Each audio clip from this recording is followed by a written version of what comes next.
Hello, hello. Welcome to episode 42 of the Golden Question podcast.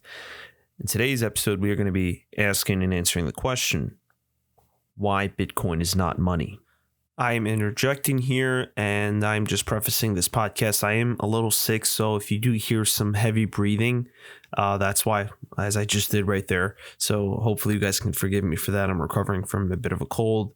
I'm shooting this around November. I always get cold during this time of the year as the weather changes. So I hope you guys excuse that. But let's get back to the podcast. Now, I want to keep this real simple. I'm not really structuring the video. I don't have a script, so I'm going to be organizing it purely in my mind. So let's go for it. So first thing to me is the entire argument that it's money a lot of people use, that a lot of Bitcoiners use, is to me a logical fallacy.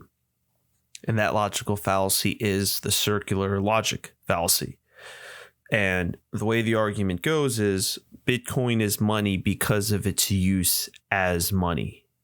And so that right there is a problem because you're defining it by using the very thing that you want to define. So when you say something is money, well, you got to give evidence of why it's money. But you can't say it's money because we use it as money. That does not logically work. And the argument, of course, is more nuanced than this, and that is, if you look at the characteristics of money, it meets most of them, even though some of them it doesn't even meet, in my opinion. But it meets most of them but the only one that a lot of gold people have, gold bugs, people proposing gold as the only and real money, is that it doesn't satisfy the store value. And that's really the crux of it, is that Bitcoin claims, yeah, it's money. It satisfies everything, including the store value. What is it storing? Well, it's storing and the value that it's storing is its use as money. But that doesn't count because the entire argument for why it's money, that's the entire thing we're trying to ask. And we're trying to answer and argue for. So you can't say it's money because it meets all the points. It meets all the things that require something to be money. But then when you dig further and say, okay, well, store value, how does it meet that? Well, it's storing value. What is that value it's storing? Well, its value is that its use as money. That doesn't count. So Peter Schiff, of course, tries to outline this, but I don't think he poses the answer this way. I think if he told them, this is circular logic, it would make more sense. Because normally what he says is, the value that it's storing, it's as its use as money. He just says, that doesn't count because you have to find something else. Which again, it's right, but if he poses it this way and saying, well, no, that's circular logic. It needs something else. It needs another value to store. The value that it's storing can't be its use as money. So that's plain and simple. Really, you can just stop right there and say, Bitcoin doesn't store any value because there is no value to store. What can you do with Bitcoin?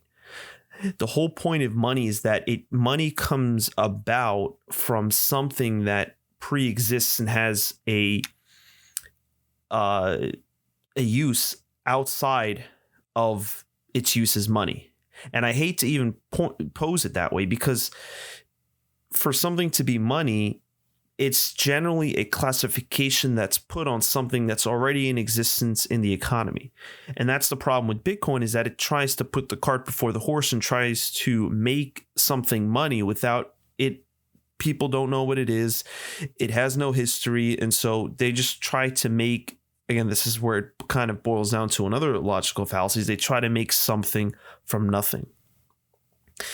It's almost like trying to give the best car award, and you look around and you see that there's no best car, and so you try to make your own best car, but then that defeats the whole purpose of the best car award. The best car award is looking at the cars that are available and then picking the best one. You can't just make another car and assume that it's the best car. It meets the best car award. That's essentially what money does. Money is essentially, the classification of money is essentially an award given to an asset. And what is that award? It's the most marketable asset. It's the most liquid asset. And gold won that award. Now, other things were money for a short period of time, but they weren't the best money. Gold happened to be the best money. As we all know, looking at history, salt was used as money. Silver, again, was used as money. But all these different things had certain issues. Gold met the best thing. And of course, gold has use other than its use for as money. And again, I hate to use that term because we should never say something is being used as money. It is money, and it's being used. Of course, gold, as we know, used in jewelry, used in technology, used in aerospace, used in dentistry. So there's all these different use cases for gold. And when you store the value, that's the value that you're storing. So when I take gold and I put it in the bank, I'm hoping that 10 years from now, there's still going to be that demand for gold.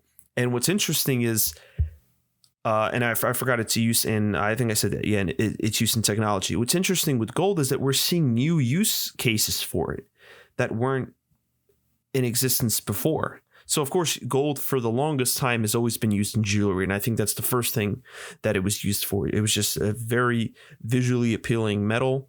And there's a reason why we don't wear silver or other pieces of jewelry. We use gold because of its color. And the main thing is that it doesn't tarnish. So the first thing it was used as was jewelry. Then people started using it in dentistry. So I think that was the second use case in history. And then its third case was once electricity was discovered, it ended up being one of the best conductors of electricity. So then we started using it in electronics. And then finally, right now, a new use case for it is in aerospace. So that's the amazing thing is there's these new use cases for gold now that didn't even exist before. So when you're storing gold, not only are you hoping that it can be continued to be used in these four ways that I've described, but who knows, there could be another use case for gold that comes about in the future. But that's a little bit of a speculation there, but according to the track record, it's very, very possible. But not only that, but because gold has been used for whenever a use case for gold comes about, another interesting thing is that whenever a new use case comes about, it's not like it expires. That use case continues to exist perpetually as of now up until the future. So of course, when it was first discovered that gold could be used as jewelry, it doesn't cease to be used as jewelry. People are still using it as jewelry to this day. Gold is sort of the best option for implants, better than any other metal, better than any other product. It's a little bit expensive right now, which is why people kind of stopped using it. But if people had their choice, they would choose gold.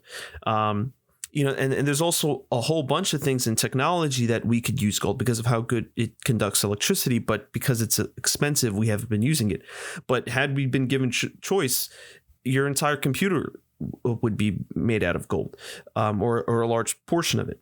And then, of course, aerospace, that's a new thing that we're still using it till this day. So gold just has these use cases, and because it meets all the other properties for money, the store of value, which Peter Schiff argues is the most important one, and I guess that's it's a little bit subjective, but by just looking at the store of value, you're storing the value that in the future, it will satisfy these use cases. There's always going to be a doctor in the future that's going to come to your gold that you stored and offer to buy it or offer to exchange services for it. There's always going to be,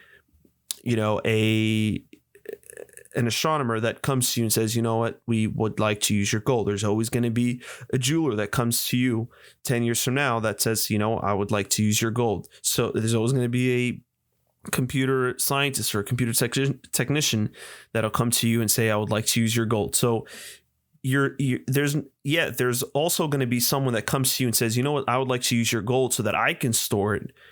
But then that person can sell it to someone like a jeweler or a computer scientist or an astronomer scientist. So that's the problem with Bitcoin, is that the only person that's going to come to offer to buy your Bitcoin is someone who thinks that they could then sell it to someone else. There's never a underlying use case. And I think this is what we're talking about with this intrinsic value, is that it has this use case in the real world.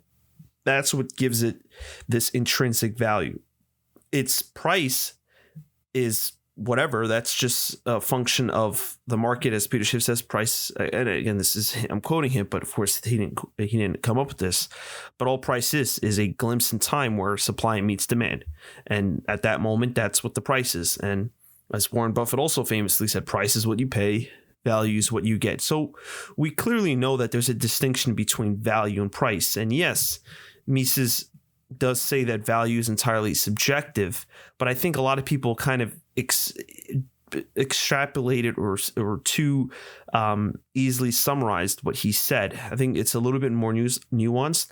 I haven't read his work, and I probably should, and I definitely want to, but I definitely think his term and definition of value is a little bit more nuanced and not as simple as what people are making it seem. So I think that's it. I think there's a circular loop logic. The way I like to call it too is because people say Bitcoin is money because of its use as money. And primarily what they're talking about is the store value component, and that you're storing the value. And what is that value that they propose to be storing? Is its use as money. Well, that doesn't count, because the whole point is we're trying to figure out why is it money. And for you to say this thing is money because it stores the value that it's storing is its use as money, that doesn't count. That's circular logic. You can't put the word that you're trying to define in the definition itself. That's another way of looking at it. And so money is not a use case in and of itself. Money is just a classification that's assigned to an asset that already has a pre-existing use case. And that is the value that you're storing, is that in the future, someone will continue demanding that specific use case. And all money is a classification. It's almost like a color that an object has. Money isn't the object itself. It's just a color or a smell that an object has. It's a classification. It's an adjective per se. And when an asset gets assigned money status, and another way you can look at it really is a status, it's essentially the most marketable asset. And because of that, we can use it as money, but it doesn't deter from its initial use case. And we've already sort of identified 4. I think there's more, but those are the 4 ones that people could instantly say, yeah, we use gold for that. And so the idea is that you're storing the value, which is the ability for someone else to ultimately use those in the future. Now, yes, you can have someone who buys gold, holds it for 10 years, and then sells it to someone else who will then also hold it for another 10 years. But that person isn't buying it purely for its use as money. He too is hoping that in the future it will then get used. And who knows, that person who buys it from him could then hold it for another 10 years. But ultimately, there's always going to be this underlying demand. There's always going to be someone waiting at the door, or at his door, right? Be it a dentist or an astronomer or a scientist who's going to want to use that gold for something. It's not only going to be people wanting to purely store that gold for, into perpetuity. And that's essentially what Bitcoin does, is that if I store my Bitcoin, the only people that are going to show up to the door are people who are going to want to store. There's never going to be someone who's actually going to do something with that Bitcoin, because there's nothing you can do with that Bitcoin. Hope you guys enjoyed, and thanks for listening.